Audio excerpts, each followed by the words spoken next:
क्षेत्र संख्या 13 दुल्हिन बाजार प्रखंड के जनता के लिए आपका क्या आह्वान है?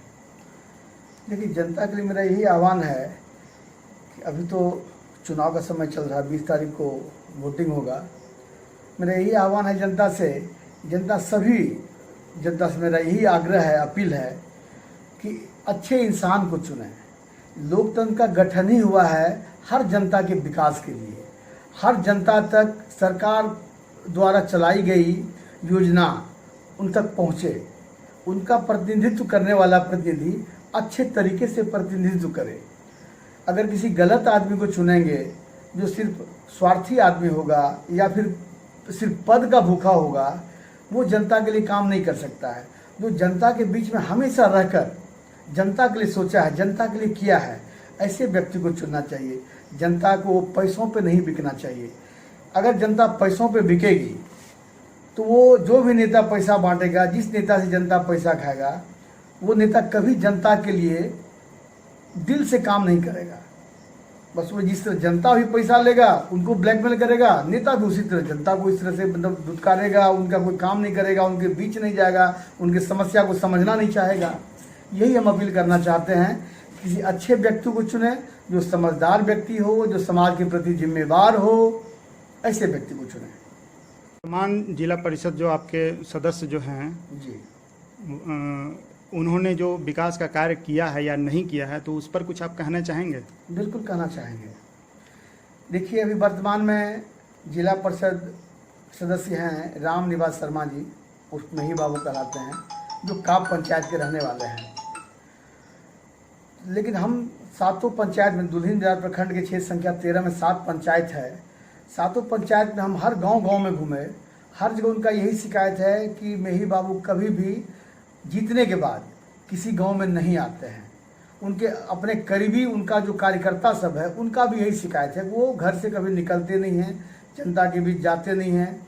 बीच में लॉकडाउन वगैरह हुआ तो कभी लॉकडाउन में जनता से पूछने नहीं आए कि आपको क्या तकलीफ है, मतलब आप लोग कैसे रह रहे हैं, कभी पूछने भी नहीं आया। तो ये लोग मतलब पूरे क्षेत्र के जनता जो है, क्षेत्र संख्या 13 की जनता, जिला परिषद क्षेत्र का, उनसे थोड़ा दुखित हैं, यही सब लेकर के। और जहाँ तक विकास की बात है, तो अभी तक जो भी जिला परिषद 1-2 के मुँह से ही सुने हैं कि उन लोगों का कहना है कि फंड ही नहीं आया, फंड ही नहीं मिला। अब सवाल देखिए, फंड अपनी जगह पे है। अगर जिला परिषद चाहे तो बहुत कुछ कर सकता है जनता के लिए। जिला परिषद चाहे, जिला परिषद एक डिस्ट्रिक्ट में बैठता है, डीडीसी साहब के साथ पास में बैठते हैं, डीएम से उनका संपर्क होता है, और भी सीएम से भी संपर्क कर सकते हैं। वो तो हर जनता करती है, वो तो एक जिला परिषद ही है। तो उनके द्वारा कई सारी योजना भी ला सकते हैं। कोई भी योजना हो, वो कहीं न कहीं पंचायती स्तर पे, पंचायतें में लगता है, वो कहीं बाहर नहीं लगता है। इतना बड़ा स्टील प्लांट, वो भी किसी विधानसभा या पंचायत के अंतर्गत ही होगा। मतलब बड़ा से बड़ा स्टील प्लांट या और भी कई बड़ा प्रोजेक्ट लग सकता है, तो छोटा मोटा योजना क्या पंचायत में नहीं आ सकता है? अगर छोटा मोटा योजना पंचायत में लाएं जिला परिषद उम्मीदवार या जो जिला परिषद सदस्य हैं, सरकार द्वारा चलाई गई योजनाओं के तहत, तो बहुत लोग उसमें रोजगार भी मिलेगा, बहुत लोगों की तकलीफ दूर होगी, घर तक हर सुविधा पहुंचेगा। ये सब जिला परिषद कैंडिडेट जो अभी तक जीते हैं, कभी सोचा नहीं। अगर आप शिक्षा और स्वास्थ्य के क्षेत्र में अपने क्षेत्र के जनता से क्या कहना चाहते हैं? देखिए, शिक्षा और स्वास्थ्य के क्षेत्र में यही कहना चाहते हैं। इसे देखिए, हम यहाँ पे जनता दल यूथ से भी जुड़े हुए हैं। हम यहाँ के अभी किसान प्रकोष्ठ में प्रखंड अध्यक्ष हैं। हमारी सरकार भी है। हमारी सरकार ने खास करके स्वास्थ्य और शिक्षा पे विशेष ध्यान दिया है। क्योंकि 15 साल पहले किसी भी हॉस्पिटल में ना तो लाइट का व्यवस्था अच्छा था और ना डॉक्टर साहब कभी ढंग से रहते थे, पूरा समय देते थे। आज ये सभी उपलब्ध है। लेकिन इससे भी हम कुछ हटके करना चाहेंगे कि हर गांव में, हर स्कूल में एक दिन एक डॉक्टर कंपाउंडर के साथ बैठे, ताकि किसी को मतलब अगर दूर में हॉस्पिटल है तो वहां जाकर जाने में जो कष्ट होता है जनता को, उस कष्ट से मतलब उनको मुक्ति मिले। बाकी शिक्षा, हमारे दुल्हिन बाजार प्रखंड में सरकार द्वारा चलाई गई कई योजनाएं हैं, जो खास करके गरीब परिवार के, गरीब बच्ची की, बालिका की समस्या है। ये कंप्यूटर वगैरह क्लास करने का, कोई भी बाहर पटना हो या किसी और शहर में जाकर शिक्षा लेने में खास करके बालिकाओं को तकलीफ होती है या गार्जियन नहीं भेजना चाहते हैं।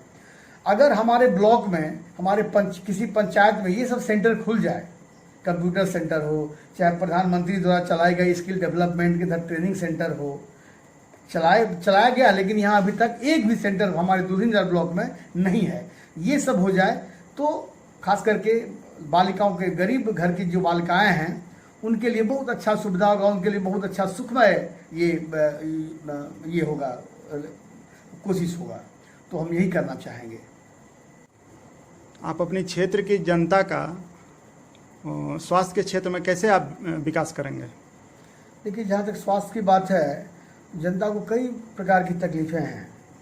सबसे पहला तकलीफ तो ये है कि यहाँ पे हमारे दूरदराज प्रखंड के अंतर्गत कोई भी ब्लड बैंक नहीं है। अब ज़रूरत पड़ने पर अगर किसी को ऐसे ग्रुप की, जो ब्लड ग्रुप का ज़रूरत पड़ जाए, तो ढूंढने से भी समय पे नहीं मिलता है, जिसके चलते किसी की जान चली जाती है। हम चाहेंगे इस प्रखंड के अंतर्गत एक ब्लड बैंक का स्थापना करें और हर महीने कैंप लगाएं, और सारे क्षेत्र के जो भी अपनी खुशी से ब्लड दान डोनेट करना चाहेंगे वो अपना आए, लोग दान करेंगे। बाकी हमारे कार्यकर्ता सब भी हैं, वो लोग भी दान करेंगे, ताकि यहाँ की जनता को कभी ब्लड से संबंधित कोई तरह की तकलीफ ना हो।